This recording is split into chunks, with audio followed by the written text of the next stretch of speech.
మీ business ఏదైనా మీ ఊర్లో promotion చేయాలంటే అది సుమన్ టీవీతోనే సాధ్యం. ఇప్పుడే సంప్రదించండి.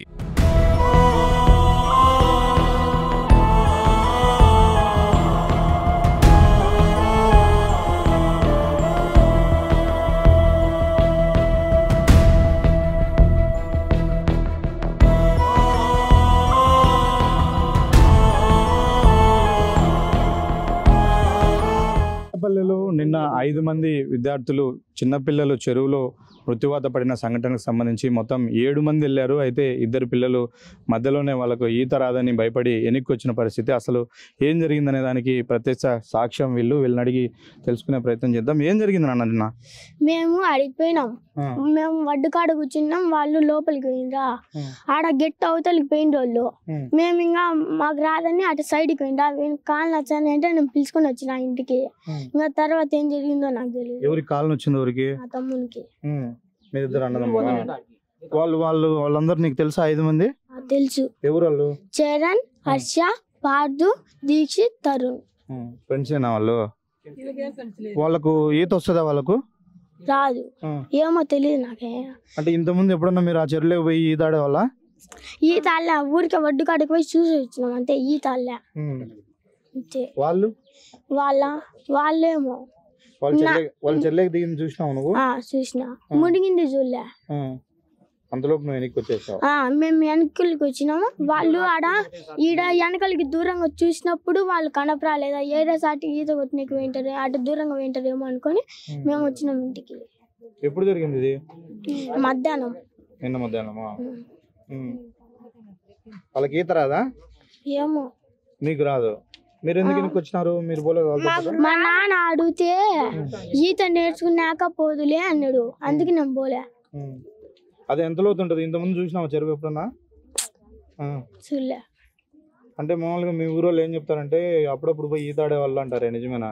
మేము పోలే. ఫస్ట్ కాలంటే ఊర్లో వాళ్ళు పోతారు. మేము పోయింది ఫస్ట్. ఊర్లో వాళ్ళు ఇంతకుముందు పోయి ఈత ఆడే వాళ్ళ? మేము ఫస్ట్ టైం పోయినాం అంతే. ఇంకా పోలే. ఫస్ట్ టైం పోయినప్పుడు అంత లోతు ఉండేదాడా? ఇంతకుముందు పోయినప్పుడు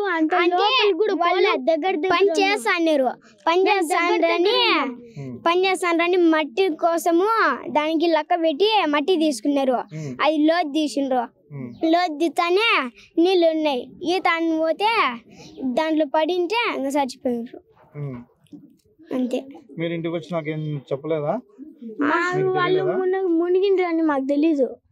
మేము కాలు నచ్చానంటే ఇంటికి వచ్చి పనుకున్నాం. వాళ్ళు ఈత ఆడుతానని అనుకున్నారు మీరు? మునిగిపోయిందని తెలీదు. ఏ ఊరు వాళ్ళ పిల్లలు? ఒకరు హైదరాబాద్ దగ్గర, ఒకరు జమ్మలవాడి దగ్గర, ఒకరు నల్లరికోట దగ్గర. మీ ఊరికి ఎందుకు వచ్చినారు? సెలవులన్నీ వచ్చేసి వచ్చింటే వాళ్ళమ్మ నాన్న అడిగి ఈత వెళ్ళినారు. పోయింటే చెప్పేసి వెళ్ళినారా ఎక్కడికి పోతానని?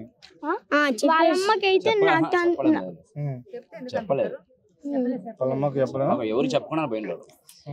తెలిసినంత వరకు వాళ్ళమ్మకి అయితే కొండ మీదకి పోయిందని తెలుసు, దానికి పోయిందని తెలియదు. నిన్న ఈత కోసమని చెరువులోకి వెళ్ళినటువంటి 7 మంది పిల్లల్లో వీళ్ళిద్దరు అయితే వీళ్ళ తమ్ముడు కాలు నొప్పిగా ఉందనడంతో అన్న కూడా తొడుకొని వీళ్ళిద్దరు కూడా వెనక్కి వచ్చారు. వీళ్ళు అక్కడ ఉన్న సమయంలోనే వాళ్ళు చెరువులోకి దిగారు. ఇక వాళ్ళు ఈత ఆడుతూ ఉంటారు ఎలాగో అని చెప్పి వీళ్ళు ఇంటికి వచ్చిన పరిస్థితి. అయితే తర్వాత వాళ్ళు అలాగే చెరువు లోపలికి వెళ్ళడంతో లోతు ఎక్కువ కావడంతో అక్కడ ఉన్నటువంటి పిల్లలు 5 మంది ఎవరికి కూడా ఈత రాకపోవడంతో అక్కడే ఊపిరాడక చనిపోయిన పరిస్థితి. అయితే ఇది గ్రామస్తులకు తెలిసే లోపల చాలా సమయం పట్టింది. అంటే మొబ్బవుతుంది, ఇంకా ఎందుకు పిల్లలు ఇంటికి రాలేదు అన్న కోణంలో వాళ్ళు ఎతికే ప్రయత్నంలో వాళ్ళ బట్టలు చెప్పుల ఆధారంగానే వాళ్ళను గుర్తించారు. వాళ్ళు ఈ చెరువులోనే దిగింటారు అని నమ్మి అప్పుడు వెతికించడంతో అక్కడ వాళ్ళందరూ కూడా వాళ్ళ మృతదేహాలను వెలికి తీసిన పరిస్థితి. ప్రస్తుతం మనం మల్లెపల్లెలోనే ఉన్నాము. ఈ ఇంటికి సంబంధించినటువంటి ఒక పిల్లాడు కూడా నిన్న అదే చెరువులో పడి చనిపోయిన పరిస్థితి. ఊరంతా కూడా విషాద ఛాయలు అలుముకున్నాయి. ఏ ఒక్కరిని పలకరించినా కూడా వాళ్ళందరూ కన్నీటి పర్యంతం అవుతున్న పరిస్థితి కనిపిస్తుంది. అయితే తమ ఊరికి తమ పంట పొలాలకు నీరందించేటువంటి చెరువే తమ పిల్లలను బలి తీసుకుంటుందని వీళ్ళెవరూ కూడా ఊహించలేదు. ఒకప్పుడు అదే చెరువు నీళ్లు పారించి పంటలు పండించిన ఇదే రైతుల బిడ్డలను ఈరోజు ఆ చెరువు బలి తీసుకుంది. ఆ చెరువులో 20 అడుగుల నుంచి 30 అడుగుల లోతు జేసీపీలతో రోడ్డు నిర్మాణం కోసం తవ్వినటువంటి గుంతలు ఆ పిల్లల పాలిట మృత్యు కూపాలుగా మారాయి. వాటిలోకి బ్రహ్మం సాగర్ నీరు వచ్చి చేరడంతో అంత లోతు ఉంటుందని గుర్తించని పిల్లలు ఈత ఆడదామని సరదాగా అక్కడికి వెళ్ళారు.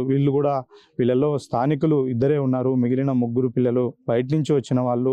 ఈ మధ్య కాలంలోనే బ్రహ్మం గారి వీరబ్రహ్మేంద్ర స్వామి ఆరాధోత్సవాలు అంటే మఠం తిరునాళ అంటారు ఇక్కడ అందరూ కూడా. ఆ తిరునాళ చూడడం కోసం వాళ్ళ అమ్మమ్మ వాళ్ళ ఊరికి వచ్చారు. అయితే తిరిగి వాళ్ళ ఊరికి విగత జీవులుగా వెళ్లాల్సిన పరిస్థితి ఉంది.